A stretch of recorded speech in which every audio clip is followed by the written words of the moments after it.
Hello everybody, and today with our special guest we are going to discuss how to obtain a medical license in Japan. So could you please introduce yourself and talk a little bit about your background? Sure. My name is Rei Izaki. I was originally born in Japan, but since the age of 4, I moved around a lot due to my father's job. I lived in Taiwan, Malaysia, Connecticut, California. I lived in California for 5 years, and I graduated University of California, Berkeley, 2014. And I went to medical school in Hungary, University of Debrecen, which I graduated in 2020. And after that, I spent a year and a half in Sweden. I obtained the Swedish medical license, and I was preparing for the junior resident program. And I decided to return back to Japan after the situation in Europe became unstable, and decided to pursue my medical career in Japan. Wow, it's a huge background. So could you please explain the process, how you went through to get your medical license in Japan? Sure. So because I didn't graduate high school, a Japanese high school, I had to start from the Japanese language exam, so the JLPT, which I needed the N1. So I started learning kanji from the base, for all the way from first grade till N1 level, which was a very difficult task. It was probably the most difficult step for me.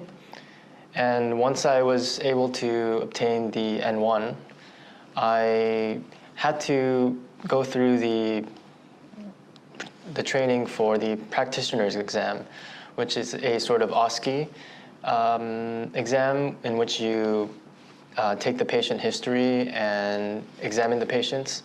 So this was another challenge on top of the language barrier that I had to face, in which I needed to use the Japanese language in the medical context.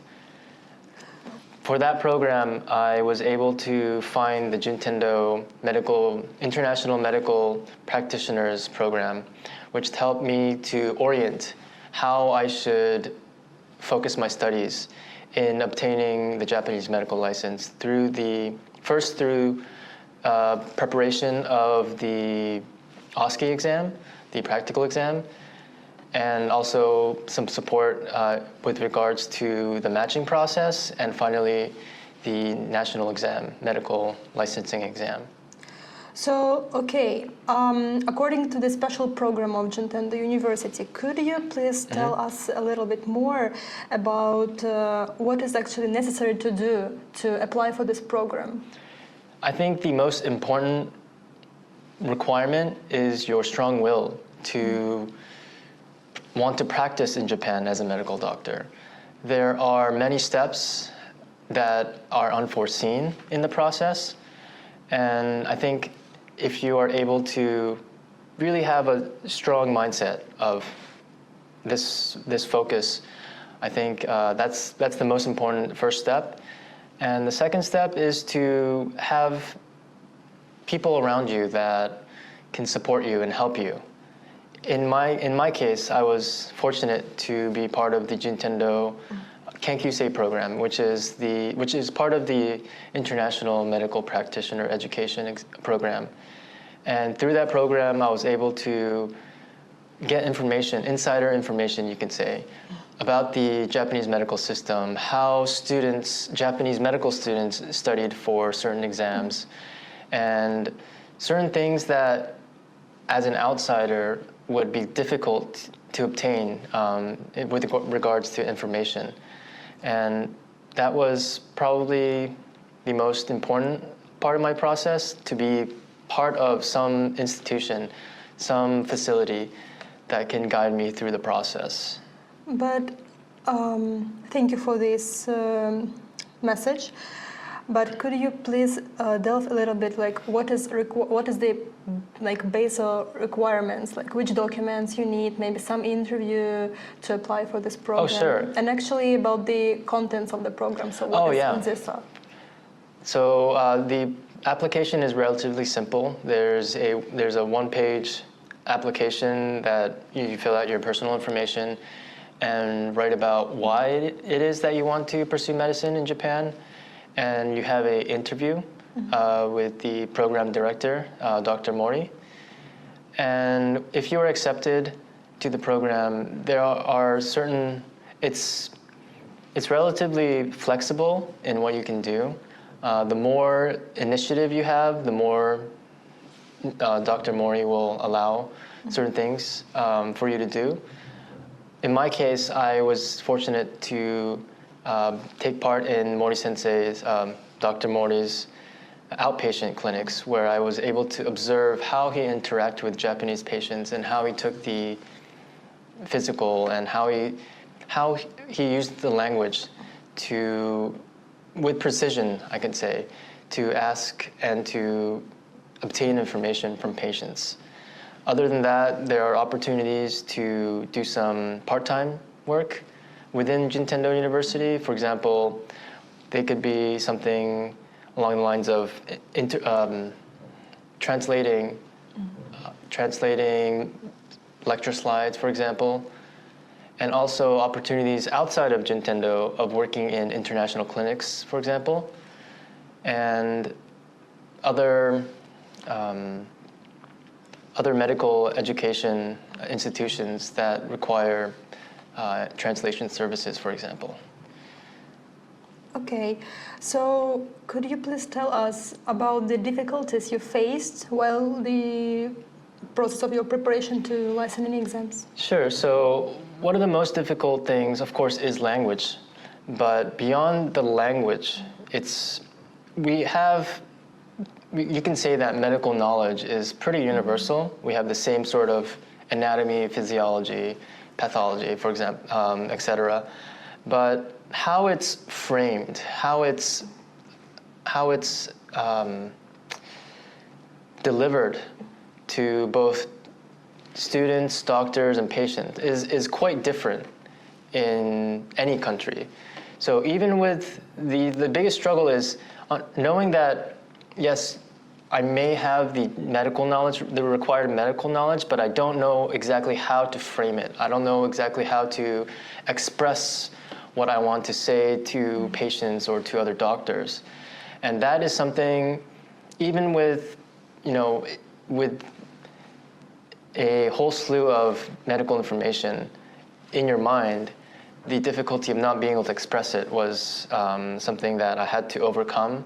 One of the ways that I overcame this challenge is to study with others, for example, or to observe Japanese doctors and how they interact with patients and other doctors.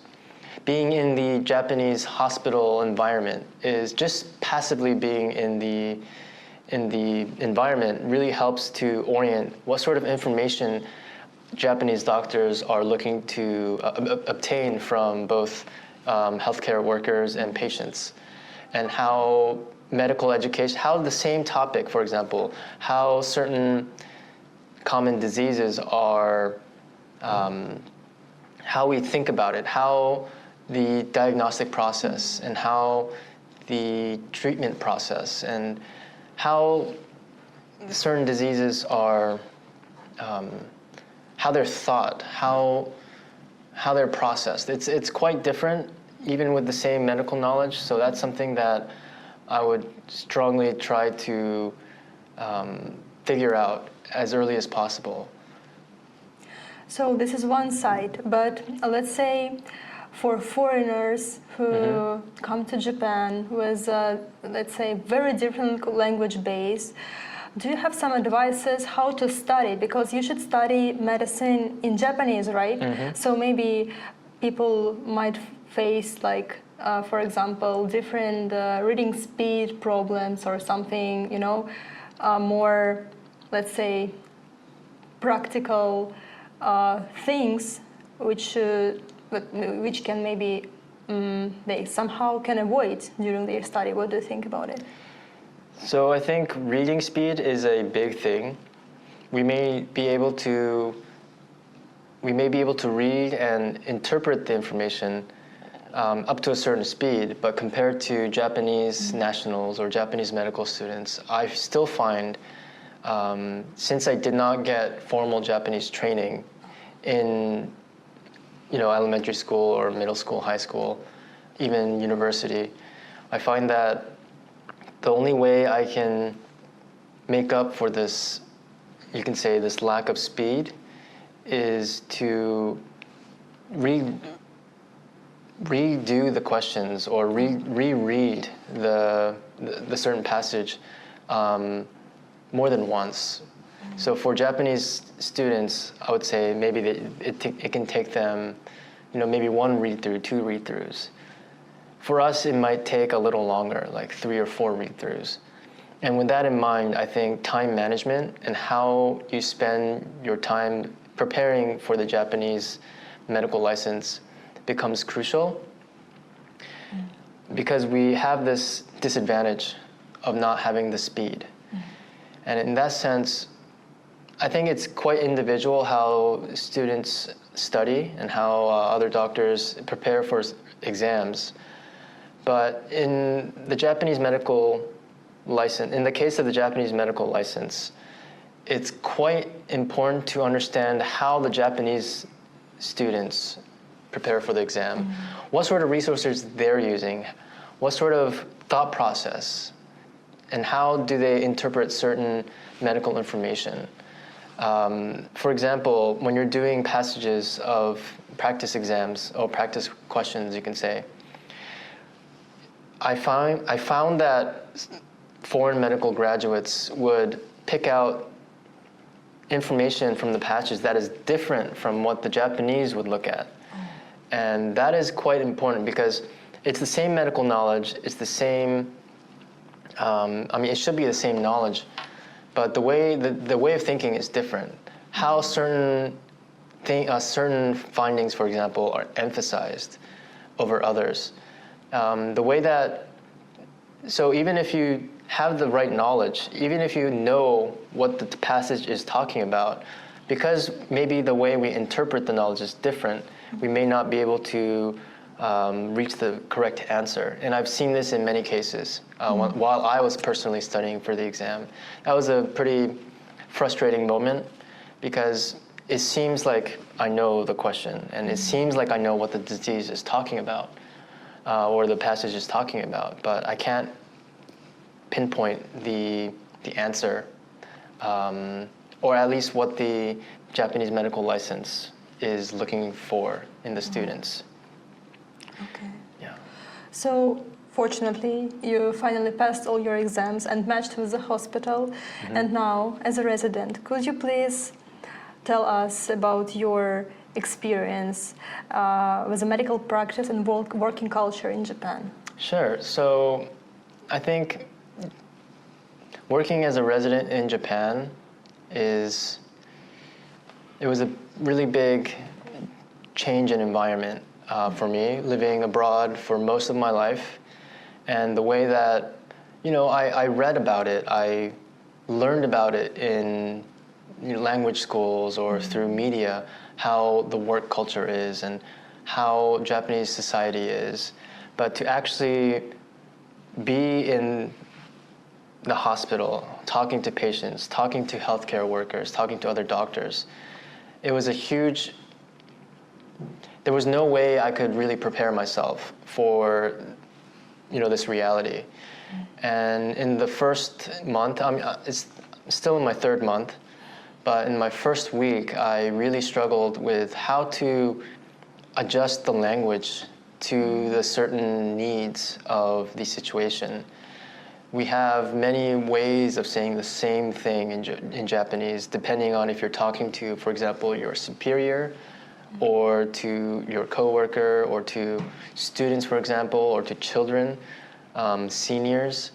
So there's a lot of adjustment in the language that you just cannot possibly prepare for. And I think that's okay. I think it's something that you can't really build overnight. And that's something that I think all foreign medical graduates, even Japanese students who graduated abroad, will face. I think it's a matter of time and the way that as you get used to it, as you listen to how people are using the language, of course there are times where I may not say the right words or I may, struggle in expressing myself in these professional environments. But I think Jintendo in general is very understanding of this and are very much supportive of foreign medical graduates working in Japan. I think a big part of that, of course, reflects on the fact that we have this program to support foreign medical graduates, which is not so common in Japan. So I can say that working in Jintendo as a foreign medical graduate, it's been, of course, there are, of course, a lot of challenges, but it is probably as smooth as it can get in working in a place or in a country like Japan, where there are a lot of unspoken rules, for example, or cultural, social norms, or gender roles, etc. So I think, I'm really happy with the situation that I'm in, working in Jintendo. And in terms of Japanese society as a whole, it is quite difficult there's a concept of in and out in Japan that is very important. And for me being from outside of the hospital, outside of Japan, I still have to find my own way in expressing myself outside of the hospital environment in regular social environments. But that's something that I want to work on as time goes on. And for now, just focusing on how to, act professionally, speak professionally, and provide medical health care to the best of my abilities. Fine. So if you have any advice you might give to foreigners who decided to receive medical license in Japan, please share with us. So as I said before, I think navigating these waters alone in Japan in a place that is, we don't use the alphabet, for example. It's a completely different, language system. Everything is just so different. Everything is so unique. In this sort of environment, it's quite overwhelming to go at this alone. And I find that those who kind of go on and kind of try to do their own thing, they face a lot of challenges, maybe unnecessary challenges, that you wouldn't need to face if you are part of some institution or if you have other people that are facing the same sort of struggles as you. The way that I prepared for the practical exam, for example, I was able to rely on other students within the program, and they understand the struggles that we face, and I can understand their struggles, and we can talk about we can be on the same page about what those struggles are, how to overcome those struggles. So my biggest advice really is to find any sort of, it can be one person, or it can be one doctor or other students, for example, but to try to go at this, not alone, but with others around you who can support you. That's my biggest advice. And I guess my second advice would be this would be in terms of the medical knowledge. As I mentioned before, the knowledge is the same, medical information is the same, but how it's framed is quite different in Japan. So one way to overcome this difference or this this disparity in the way it's framed is to, if you can, listen to how certain common diseases are taught in Japanese. For example, joining lecture series of how, or online lecture series, for example, of how certain common diseases are framed and taught to students. And if it's possible to be part of how if it's possible to spend as much time in the Japanese medical system. So it can be through outpatients or it can be through observerships. But just to have as much experience in the hospital setting before taking the practical exam, for example, or even the national exam. Okay, thank you. I guess you mentioned pretty important things, a lot of things to think about. Right, so thank you for this conversation. Yeah, thanks for having me. And see you in another video, guys. Bye.